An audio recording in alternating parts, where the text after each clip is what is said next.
terminer les nuits classiques de Thiers par un brillant concert. Quels sont vos projets artistiques pour l'année prochaine? Nos projets artistiques pour l'année prochaine sont de deux types. 5 concerts qui s'articuleront autour de lieux magiques. Bien sûr, l'église de Saint-Genès pour commencer, avec on espère un Requiem de Verdi, qui est l'opéra mystique de ce dernier.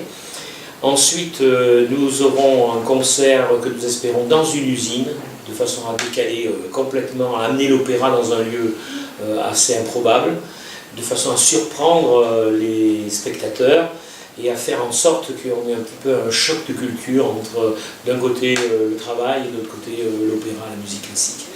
Le troisième concert, nous espérons avoir un concert baroque avec un excellent contre-ténor qui viendra nous charmer à l'église du Moutier.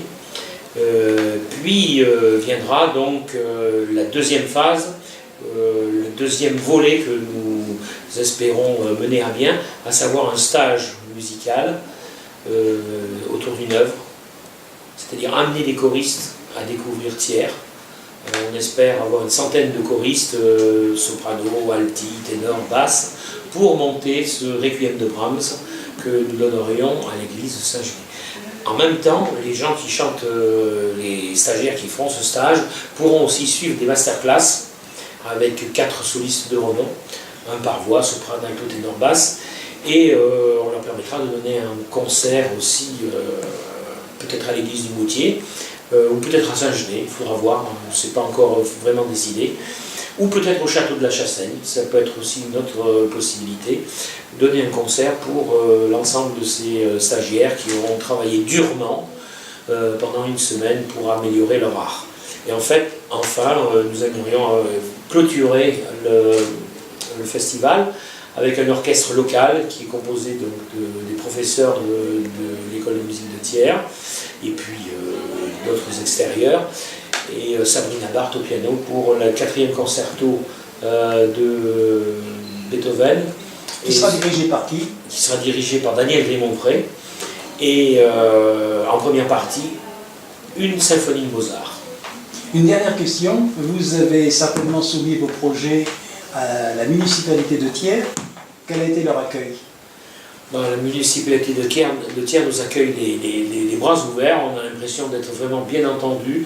On a l'impression d'avoir en face de nous une équipe municipale qui a compris sur quel axe on voulait se diriger et qui est d'accord avec nous pour prendre les valises et avancer sur ce chemin et faire en sorte que Thiers devienne une référence chorale, une référence pour la musique classique en France. Comme moi je l'ai connu un petit peu auparavant quand je suis arrivé sur la région, où il y avait des stages, donc, pour monter des œuvres. Moi, il y a 30 ans, j'ai chanté la messe en ut, après j'ai chanté une pièce d'Handel. Et je pense que c'est quelque chose que Thiers peut vraiment supporter, parce que toute l'infrastructure est là. Et je pense que c'est une très très bonne chose de faire connaître, peut-être même à l'étranger, parce qu'avec les masterclass, on peut imaginer que les Chinois viennent suivre des cours de masterclass sur Thiers. Je vous remercie et plein de succès à votre entreprise.